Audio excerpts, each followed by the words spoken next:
Welcome and thank you for joining us today. My name is Irene Vane and I'm an instructional specialist from the Consortia office. Jeannie Franklin, our director, and Karen Danko, our supervisor, are also here with us tonight. Today's presentation is a webinar where you can submit questions on our question feature. We'll try to answer as many questions as we can tonight. This presentation is also in Spanish and ASL. You can access this feature by pushing the globe at the bottom of your screen. So we can go to the next slide right now.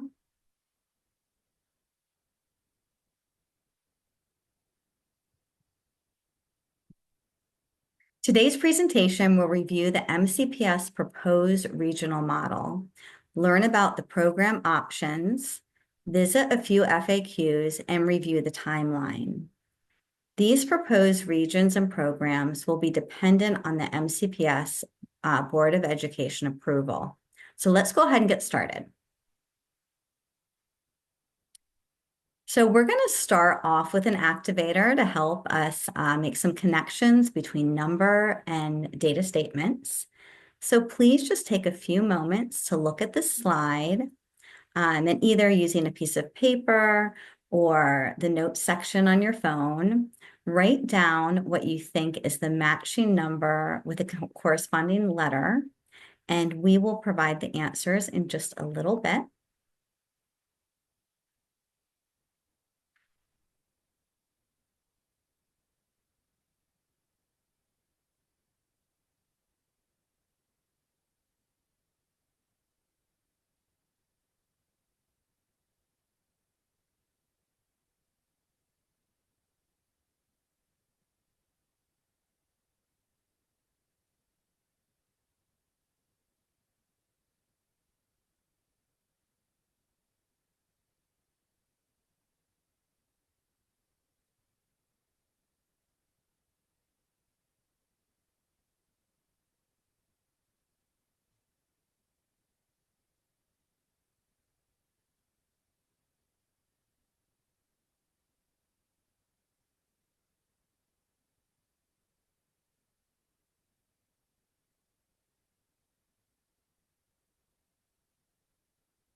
I think we can move to the next slide.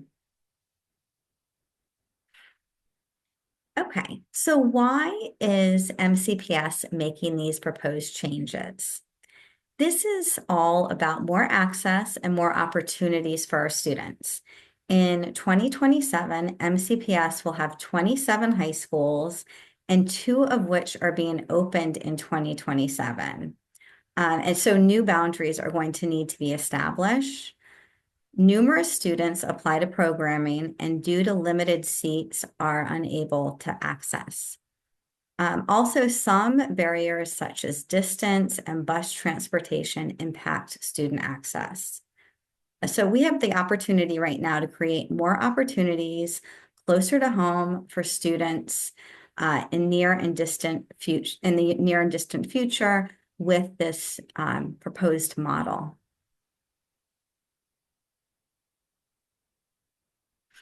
Okay. First, we'll begin with a focus on our local high schools by making them even stronger. Our data shows that 90% of our students are attending their local high school. So that was the answer to one of the questions in the activator, little piece of data. All schools will offer the following within the 4 years of high school.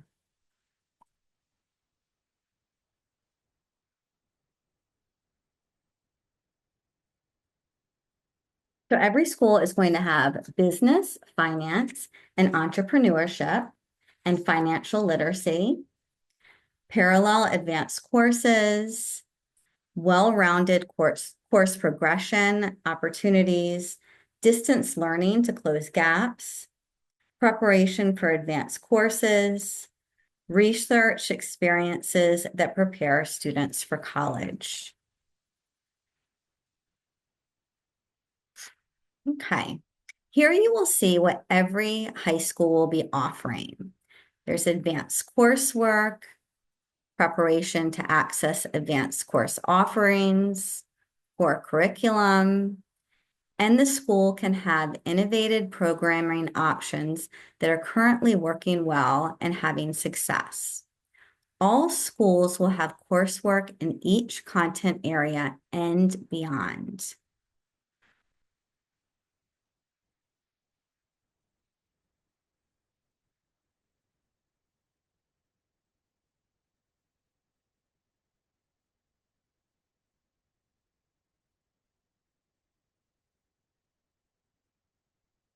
So let's take a deeper dive into what the NEC schools currently offer and how the proposed regional programs accentuate what is there for your student.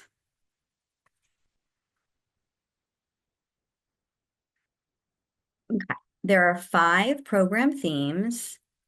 Of the 5 program themes, there are 15 program strands.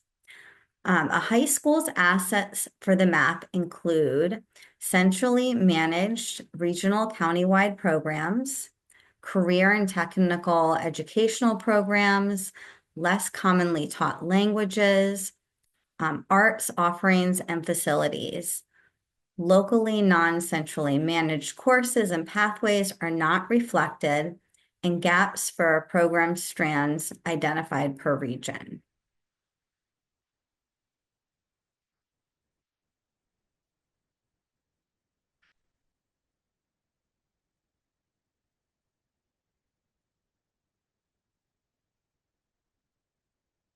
So here's a map of all 6 proposed regions.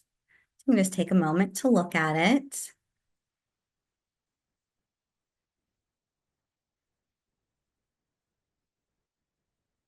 So region 2 is where the current NEC schools would fall. So that's kind of like a gray area, color gray.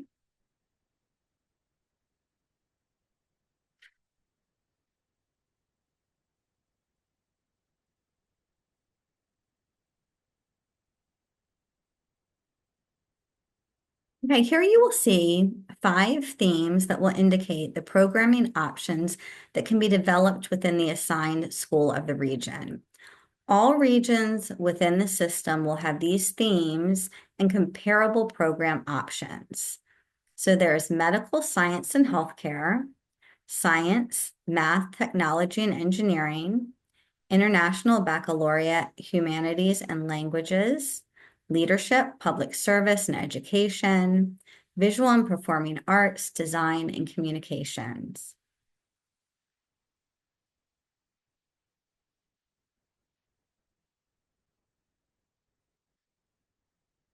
And I want to point out that it's color coded as well, because that will be important when we look at our next visual.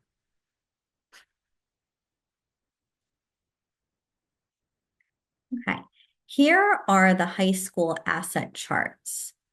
So this shows what each high school currently has. And then if you look at the bottom row, these are the programs that are to be developed. So we have charts of all of the regions, but I want you to focus in on region number 2 because that's where the NEC school falls.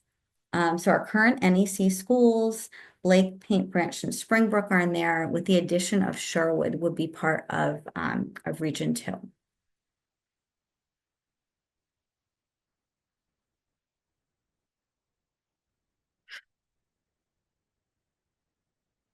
Okay, and then This slide just shows region 3 and 4.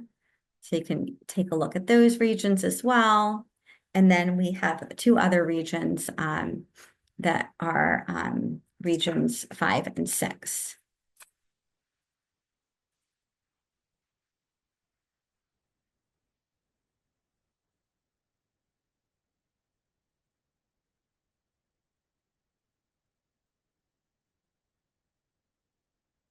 Okay, so next we're going to look at the working assumptions. So initial recommendations are made from using the current high school assets, the regional and countywide programs, career and technical education pathways, languages, arts, and facilities. This round of recommendations may be adjusted based on additional data. Existing successful regional programs that are not elevated this round for the 6-region model may be elevated or have the option to create, continue as a local pathway. It is expected that successful local pathways will continue. There are 5 program themes, and we have a total of 15 program strands.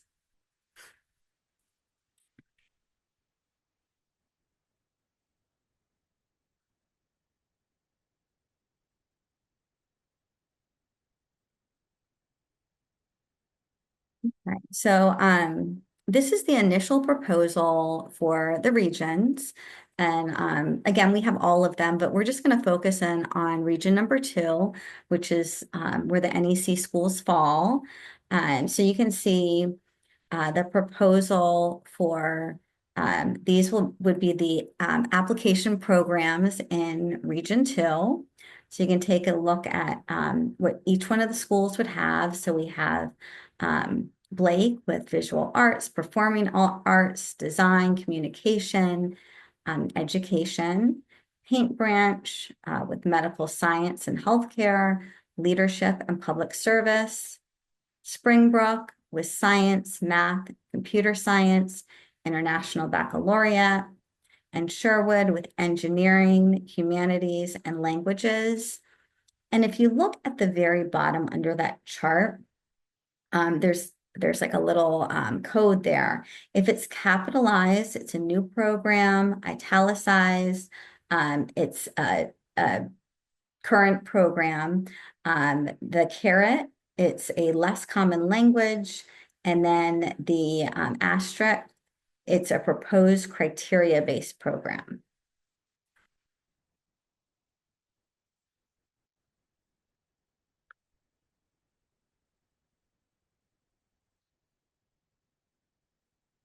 And then we have the initial proposals for the other regions that we can just kind of take a little look at.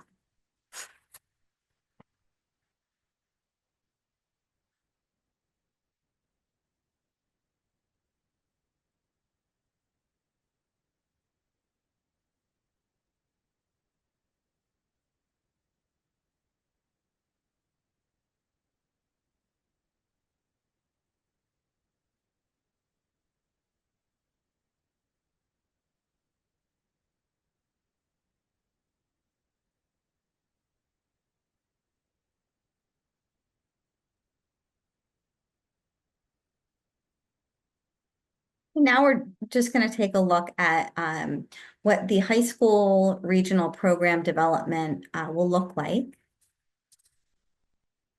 Okay, this is a sample regional program development in the medical science and healthcare.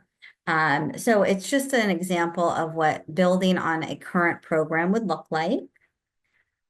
So we have medical science would be, criteria-based application program, and clinical healthcare could be an interest-based program. And the work that would need to be done is shown there. So you can just take a look at that.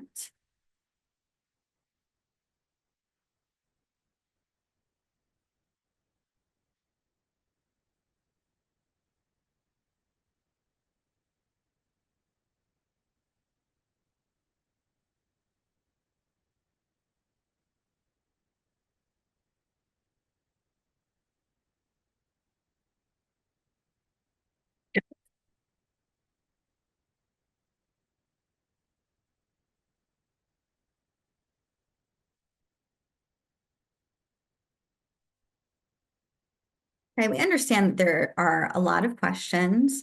So we're going to start off with some frequently asked questions, and then we will get to some of the questions that you have put in the Q&A at the end of the presentation. So, starting off with some of our frequently asked questions, will local high schools continue to offer application-only programs? These pathways may continue if they reflect student interest and impact uh, by the way of enrollment, completion, and student outcomes.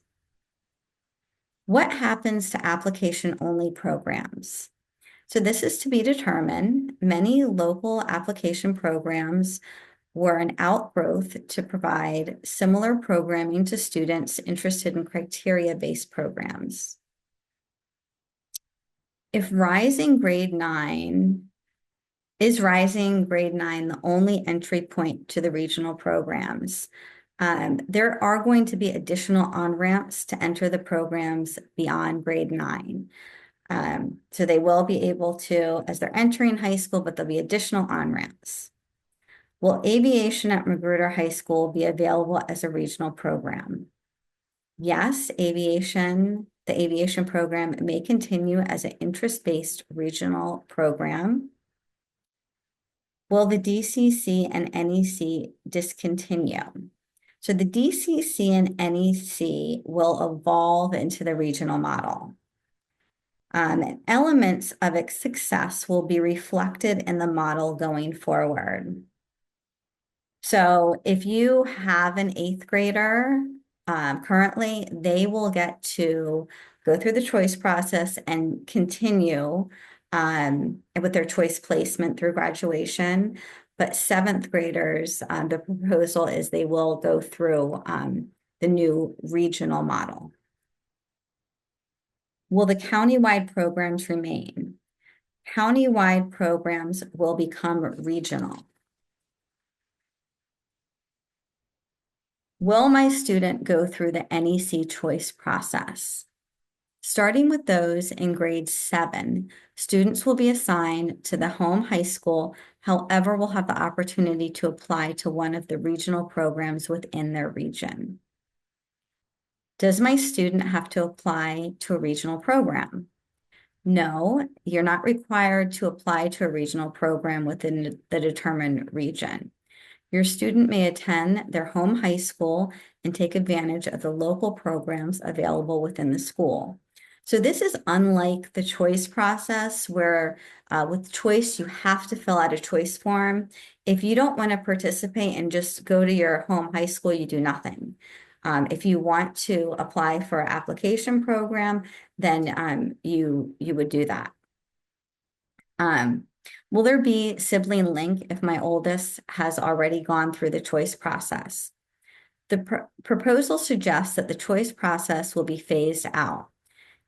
If so, your current middle school or younger students will attend their home school unless invited to a regional program. What happens to existing local signature and academy programs? Several local signature programs have been anchored to the school within the NEC. The school will determine if the current program will continue within their scheduling model. Is the regional program model a choice process like the Northeast Consortium? No, the regional model is not a choice process. Students will be expected to attend their home school, and they have the option of applying to a regional program. Can students apply to a regional program after starting high school? Yes, there will be additional on-ramps to enter the program beyond grade 9. Some factors to consider are space available at the school and within the program.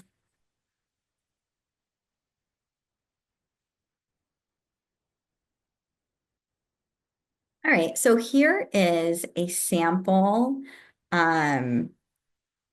of what the seats would look like. And this is it's just a sample. I know this is Gaithersburg, but this is just a sample.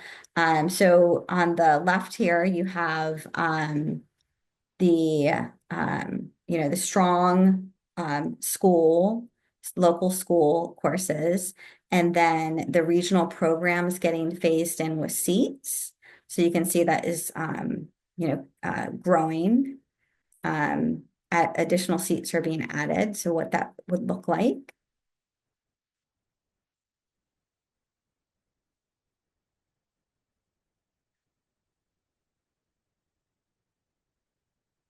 Right. So for this visual, it's really helpful in understanding the implementation of the timeline. If your student is currently in grade 7, you'll see that there's a yellow box outlined for the graduation year of 2031. As a current grade 7 student, your student would be the first to be part of this newly proposed regional model. Your 7th grade student would not go through choice, but have options to apply to the regional programs within the new model or attend their home high school.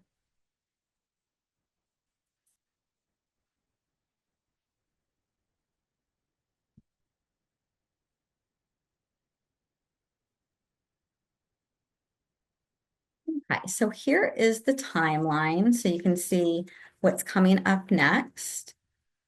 So we are almost to the end of September. In October, there's board meeting. They're continuing to look for community engagement. So continue to send questions and provide feedback. Identifying professional learning and resources needed. In December, the program analysis plan should be finalized, and the board will be looking at that. In March, the board finalizes the boundary recommendations. And then in fall of 2026 is when the outreach will be starting for the first class and the new boundaries.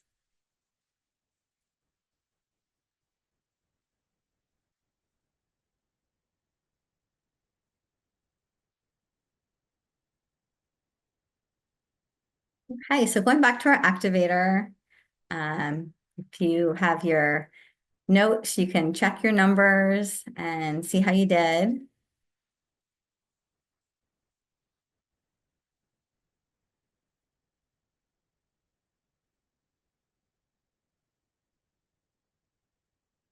You may have heard some of the answers as we were going along.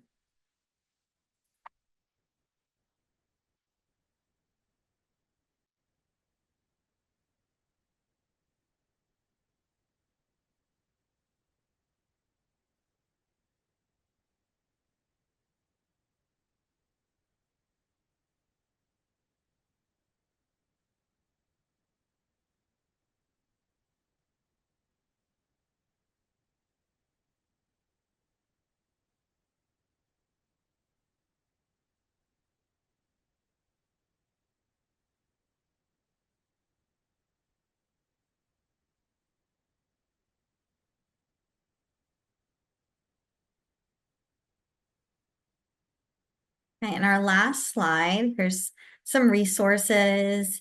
If you want to take out your phone, scan the QR codes.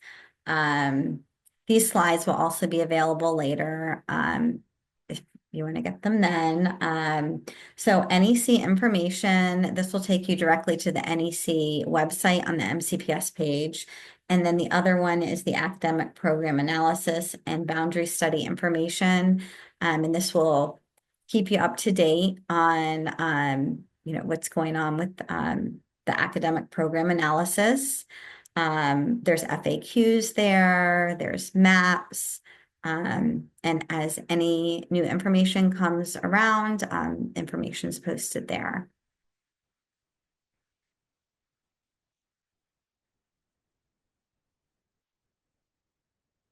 So the next thing that we're going to do is dig into the questions.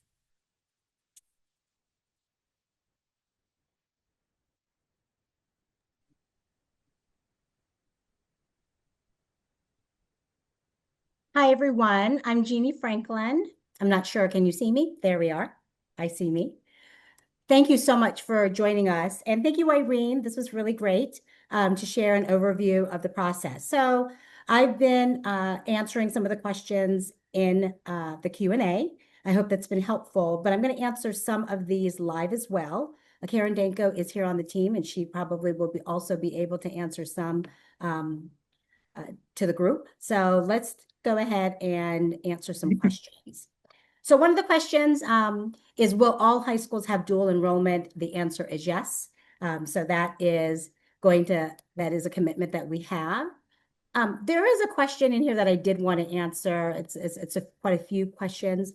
The why. Why are we doing this? And I think that we can't go emphasize enough the why, because I think that's a really good question. So the why is that um, Karen Danko and I have been working with these regional countywide programs for years, as well as the Down County Consortium and the Northeast Consortium processes. And what we have noticed with the regional and countywide programs is that we have over 3,000 students apply to programs, and we always have roughly 2,000 students sitting in the wait pool or on a wait list. So we have not enough seats for students who are wanting engaging programs. And we're unable to replicate all of these programs in one school. It's cost prohibitive. So that's why we offer them at different schools to be at different host sites. But when we have 2,000 students who want a program and are sitting on a wait list or in a wait pool, unable to get a program that they desire, it tells us that we don't have enough seats.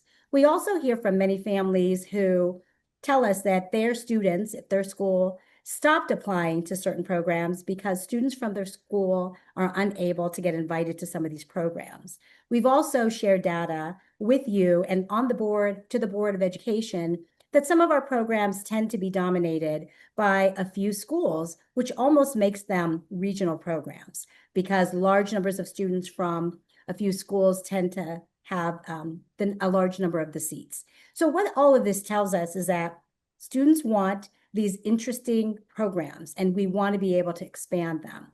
And one more thing, I didn't talk about the barriers. Another challenge we have is that we have limited bus transportation.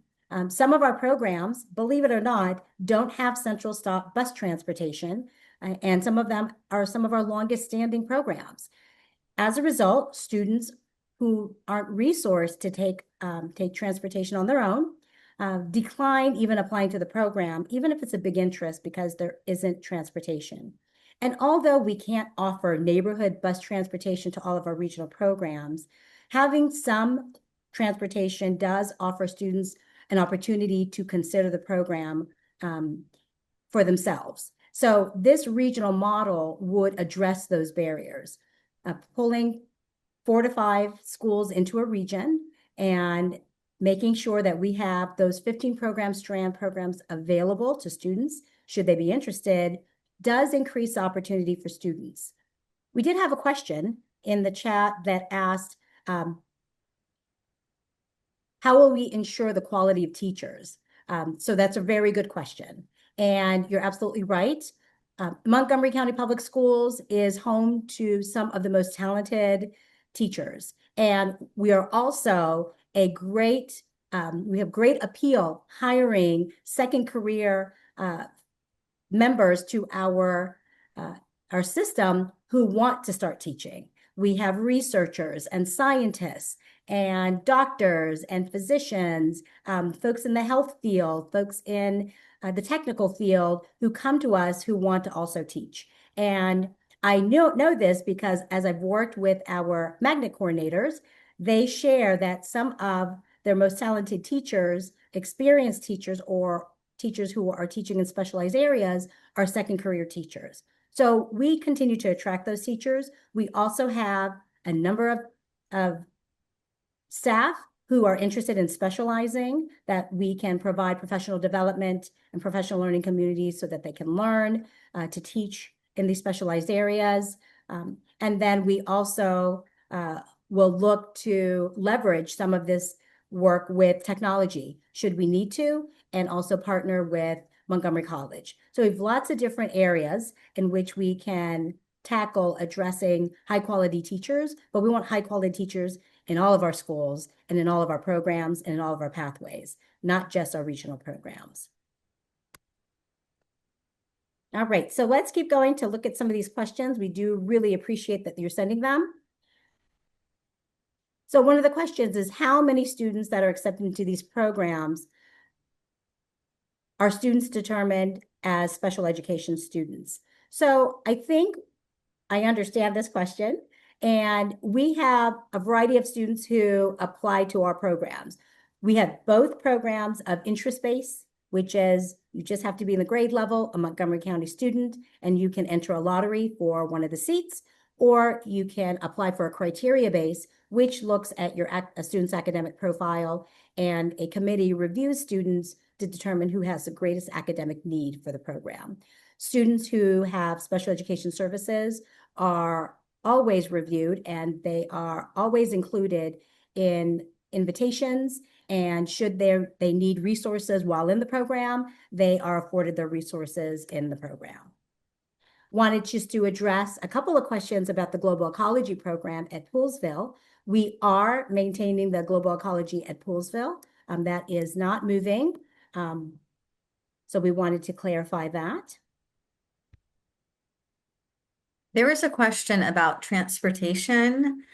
So within each region, transportation will be provided. There's a question if Sherwood students would, who wanted to go to Paint Branch in the regional model will get transportation. The answer would be yes.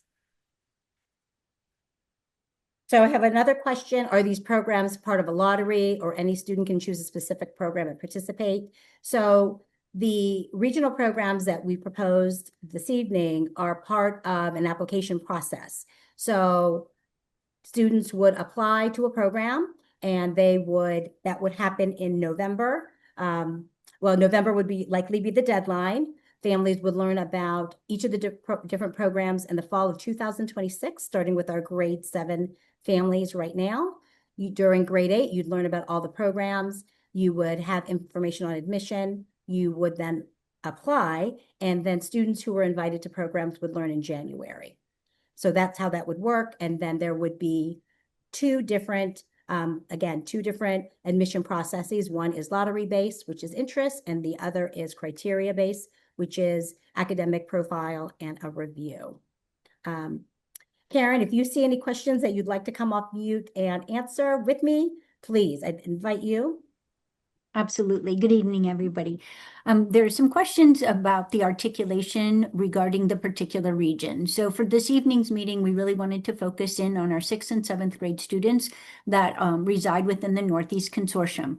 That being said, we know we have many, many families who are on the call this evening, and we want to be able to address your concerns as well. But specifically, the articulation pattern for those within the Northeast Consortium at this moment and at this time will remain the same. The Northeast Consortium, Blake, Paint Branch, and Blake, Paint Branch, Springbrook, Sherwood, Rockville, and Magruder. Those 6 schools are not part of the boundary study, and 4 of those schools that I mentioned are part of Region 1. So that within that confined contiguous area, the middle schools are not changing. So I wanted everyone to appreciate that. And likewise, that should be a general sense. But again, our office is supporting the program analysis. Another office is facilitating the boundary studies. And so we don't know if there's going to be a change in that middle school. I don't want to raise alarm. I just want you to know that we're specifically speaking about the articulation into high school for your current middle school student. And as more information comes about for middle school programming, middle school opportunities, we certainly would provide that information to you. So we wanted you to have an understanding of that articulation. The intentionality of the regions are so that the contiguous neighborhoods, based on what was proposed, and again, these are proposals, is that the distance and transportation would not be as great as it currently is, where we have 9 high school clusters within the up county and 16 high school clusters in the lower part of the county, trying to access for fewer number of seats in a program. So our intention is to provide access and opportunity opportunities within a closer range from where your student resides.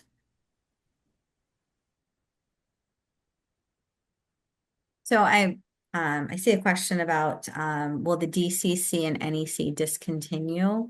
And for the current 7th graders, they would not go through the choice process.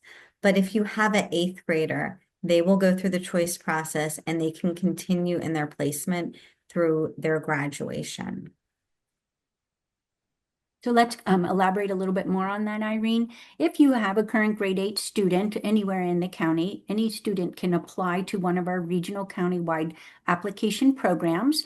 The outreach season is underway. The application itself, the high school Common App, will be found in Parent View sometime the week of October 6th. And I'm going to lean towards the middle of that week, given the various holidays that we have that we're acknowledging. So again, all grade 8 students have access to regional and countywide programs.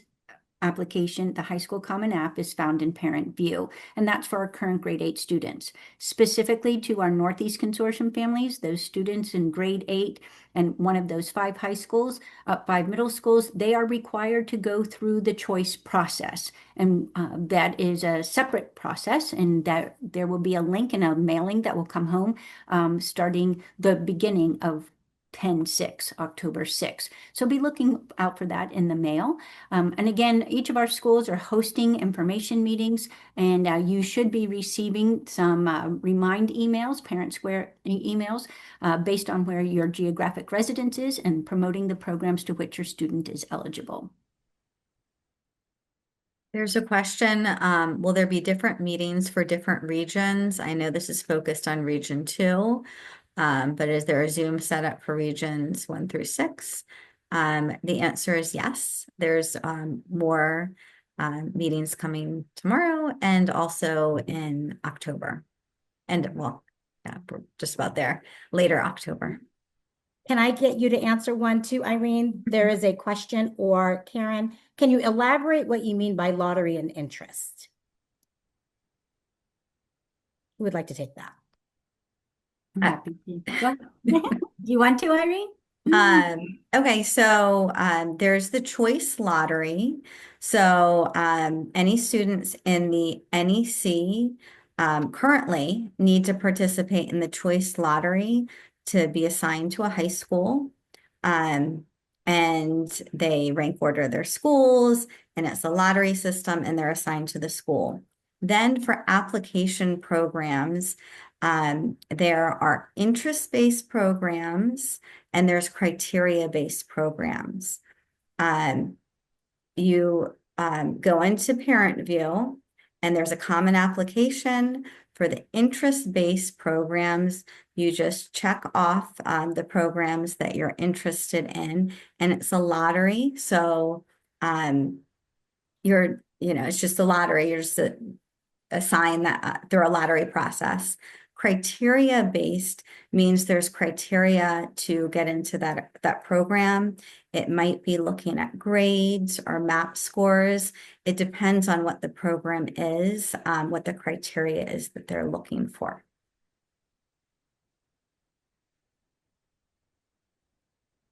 Thank you.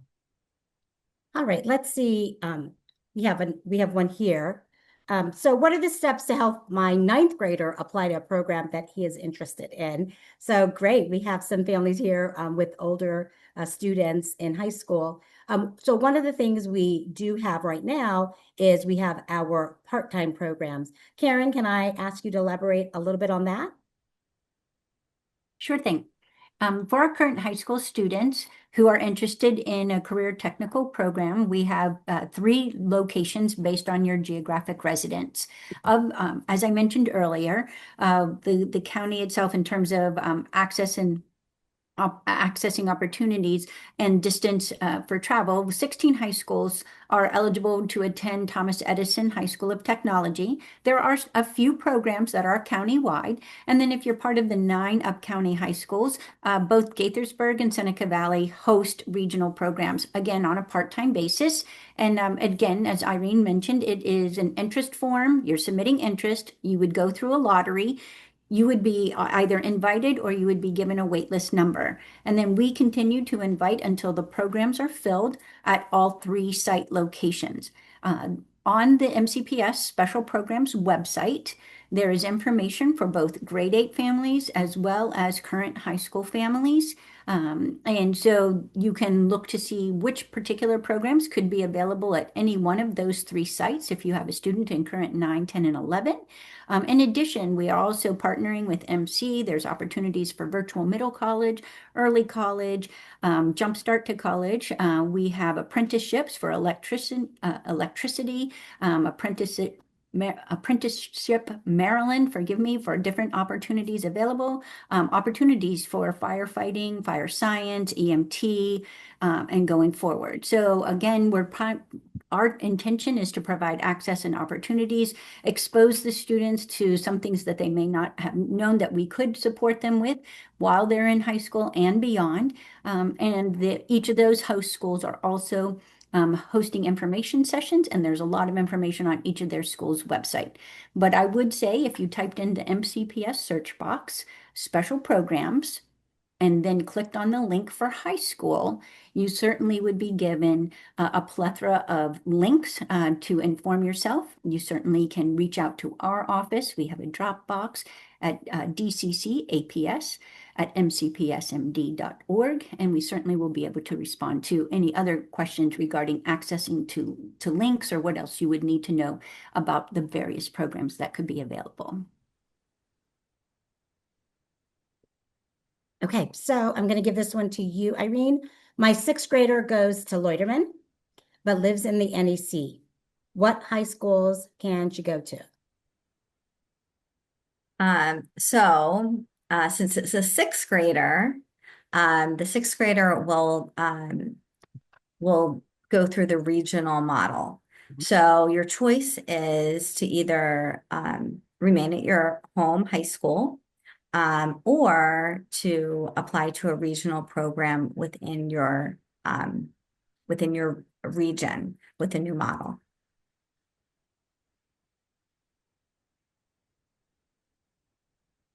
Okay. So here's a good question. We get this every year.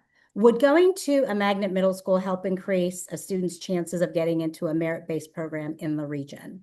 So it's a good question. And what we've seen in the data is that it is about 50-50 that the middle school students who are currently in a criteria or enriched an accelerated program apply to another program. And there are large numbers of those students who do get invited, but they also get invited to multiple programs, interest-based and criteria-based high school programs.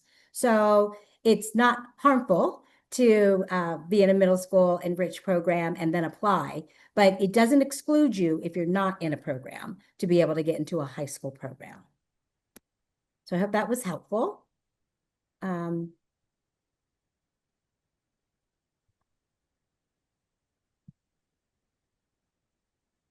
So here's a good question. They're all good. Let me say that. Just one that I think I can answer right now. How many more seats will the criteria-based model give to the students compared with the previous choice lottery model? So what we are looking at in terms of the regional programs, our current model generally has about 10% of the high school students in a regional model, regional or countywide program. So 10%. What we are predicting based on the seats, because we are offering regional programs at every high school. In our current model, we offer 16 we offer programs in 16 high schools. 9 of our high schools do not have regional programs. So in our regional program model in 2027, all 27, because we're opening up Woodward and we're also opening up Crown, all of those schools will have a regional program model, something special for their students and for the region. So we are expecting the seats to increase to 20% over 10%. But it also means that students will also have the option of choosing a regional program at their school or attending their local program or local pathway at their school. Regional programs are optional. They are not required, and they are designed to provide students an opportunity to explore a pathway or a program that might not be available in their school. So let's a little add to that, Jeannie. Sure. Say your student does apply to one of the regional programs, is invited, and you've accepted, and it's not your home high school. What happens if they don't like that program? What would happen? So those students would be they are allowed to return to their home high school, and that would then open up a vacancy for someone else. And as we mentioned, that there will be opportunities for students to enter a program while in high school, and that process will be opened up. Again, we're only starting with the 9th grade, 9th, 10th, 11th, and 12th. So we're going to phase in the programs, and we will phase out that current model, specifically if we're in the choice process. But I wanted every family to understand that. So a student would not remain at the host school if they accepted a program. If they elected to return to their home high school because they didn't want that program, we would ensure that they would go back to their home school and be able to engage in programming that is available to them. We have a few questions in the chat that ask about the middle school programs. And so some of you may be aware that the secondary program analysis does include middle schools. However, we have been spending a lot of time talking and working to support the plan for high school regional programs, that at this time, we don't have any announcements about the middle schools. But once we do, we will absolutely get in front of the families to let them know about the options, and if there are any changes with the middle school programs. So one question, do students at home schools get priority to the program at their school before regional students? So there's not a priority for local students to get into the programs, but we are exploring, because we do have a model where many of our programs, K through 12, have some set aside seats for the local students.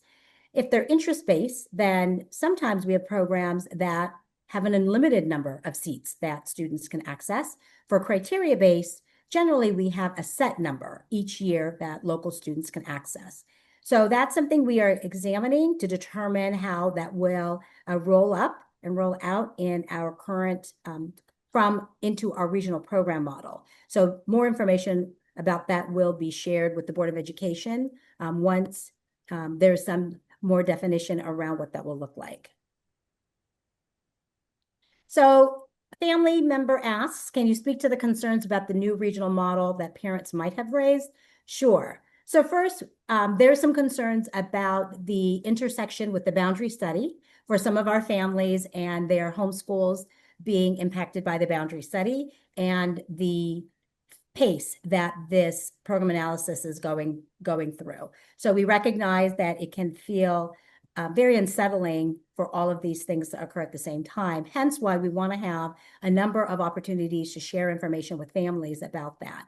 Another concern is because some of our programs have been longstanding, some families are concerned about the discontinuing of being eligible for certain countywide programs. And although we're expanding new programs, because they're going to be new, that might be some of our families' concerns. They're going to be new. So what we want to convey is that we are very committed to ensuring that our new programs, our expanded programs, receive and deliver the same instructional rigor that you expect from our current programs to be delivered in our newer programs. This is a good question because I think it speaks to whether I have to apply to a program if it's in my home school. Do you have to apply to a regional program you're interested in, even if it's at your home high school? Yes. It's really important that students in this model, if there is a program that you are interested in, even if it's at your home school, there will be a central admission process For those of you who might not know, because we have invited our families who have children who are in grades 6 and 7, the application process is centralized. Karen, can I get you to talk a little bit about the central admission process and Synergy? Do the best I can. Thanks. Specifically for our current grade 8 students going through the admissions process, if they are interested in a criteria-based program, the application itself identifies the information in terms of what you would need to submit on the high school Common App found only in parent view. The student is going to be asked a few short answer questions and an essay. Again, parents, it is in your parent view account and you are working with your student. Now, again, we want them to be the ones writing, but we want you to know that because they are of a younger age, we don't want them doing something, submitting information on their own or in their account. So we want you to be informed. But again, this is their work. So some of that is reviewed by the selection committee. In addition, we are looking at the foci of the programs to which they're applying. So if I'm applying to a STEM science program, we're going to be looking at the math component of MAP. And if I'm applying to a humanities program, we're going to be looking at the RIT score. The MAP-R score specifically. We do let everyone know that we look at both the 7th grade report cards as well as the first marking period of 8th grade. Everything that is done within this selection is name blind, school blind, and race blind. And we do not want any student in their essays letting us know their name or what school they're attending. So we do black that out. And so again, when those committees meet, they are looking to find a student who very much would like to be in a program based on their responses and how well they have been performing and based on the program theme itself. I know, Jeannie, you want to add anything? That's perfect. Thank you for that. We had this really interesting question. There was a question about, besides the International Baccalaureate programs, which other programs are criteria-based? So I'm going to try to do that from the top of my head. There are quite a few. Something you might not have noticed in the slide deck is that we are leveling up performing arts. So performing arts is going to be a new regional program in each of our regions. And in the regional program for performing arts, we have music, media, dance, and theater. So that's really exciting for our families and our students who are interested in one of those areas. So that is going to have some criteria based, possibly an audition. We're working with our program supervisors in all of these areas who are examining the process and the criteria and the actual framework for these programs. Some of these programs are standing up already, and some of these programs need to be stood up. So we have some work to do, but we have some really excited program supervisors who are really excited about developing these areas and developing these programs. If my child is interested in a program that's not offered within the region, can he apply to another region? At this time, students can only apply to the programs within their region. And what we want to share is that we are not able to ensure that all programs are identical. They're going to be comparable. We're going to have a science, math, computer science program in every region, but the program electives, the program course sequence may be a little different from school to school, depending on student interest, but there will be a core set of studies that each of our regional programs has. And what makes them special and unique is the existing pathways that they have available, the internships, the partnerships, the community resources, the co-curriculars in a program are what make them come alive. And so we just wanted you to be aware that we're going to have comparable programs, but they might not be identical.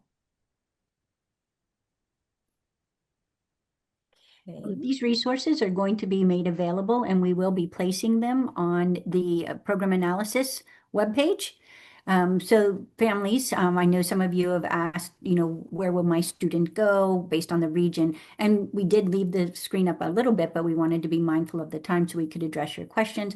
But you will have access to, again, these proposed regions and programs. We will post this information by tomorrow afternoon on the program analysis website, as well as NEC if you want, Jeannie, let us know.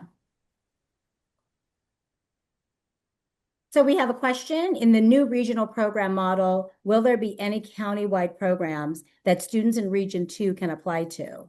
So in the proposed model that would begin in 2027 with our current grade 7 students, there would be no countywide programs. All programs would be regional.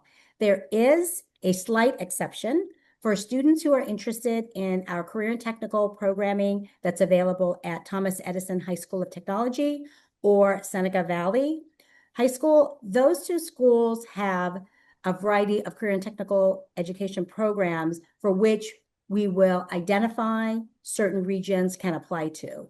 Because those programs have such huge material and resource requirements, those are difficult to replicate for other times in the regions.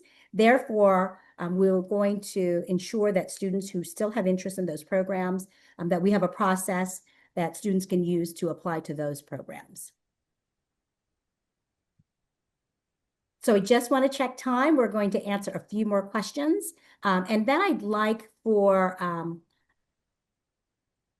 one of our team members to share the dates for any future region meetings, if we can get those up on the, not on the screen, but if we could just have those be announced. Okay. And I'm going to, and we did want to share, have a few questions about if we didn't get a chance to answer your question, will we be able to answer it later? Yes, we're collecting all the questions. What we're going to do is make sure if there are a lot of the same themes, we'll put those together. And then we're going to prepare a frequently asked question and place that on our academic programs analysis website, and then also our Northeast Consortium website for those who are here, and also our Down County Consortium website. We want to make sure that you have the information. We also want to make sure that if you have questions, there is a website, our program analysis website that Irene shared with you on the slide deck. Karen, are you able to pull up the slide deck one more time and show that last QR code to families? And if you have questions, it'd be great if you find those websites and you can submit and ask a question. And then maybe your FAQ is already answered in on that website.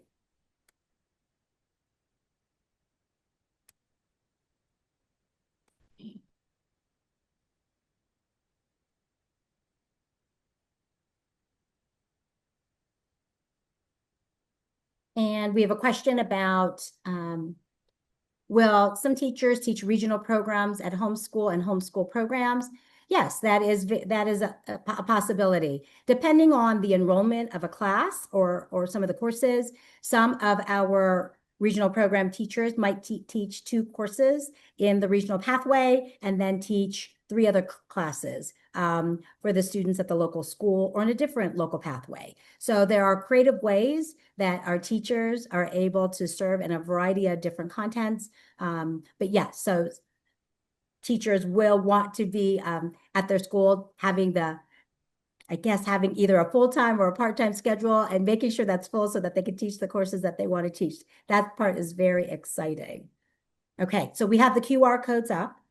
We really appreciate all the questions and the time and energy that you spent with us. We also recognize you probably have a lot more questions, and we want you to keep those going. And you can email us, or you can write us, or you can also go to our website where there are more FAQs. As we gather more and we get more information posted, we will share that going forward. But we just want to thank our American Sign Language interpreters, our Spanish interpreters, and our communications team for supporting this. We will see you all again in different spaces, and we want to thank you for listening to the presentation this evening. I do have those dates if Okay. okay. So coming up, so let's see, tomorrow for DCC families, we have at 12 o'clock and from 12 to 1 and 6 to 7, we have a presentation. And then October 22nd from 12 to 1 and 6 to 7. We have another presentation. This is for the Region 6. I'm sorry. They're general. They're going to be general They're sessions. general. I'm sorry. Okay, so general. And then on the 27th, um, Another general. October 27th, we have another one from 12 to 1 and 6 to 7. Thank you.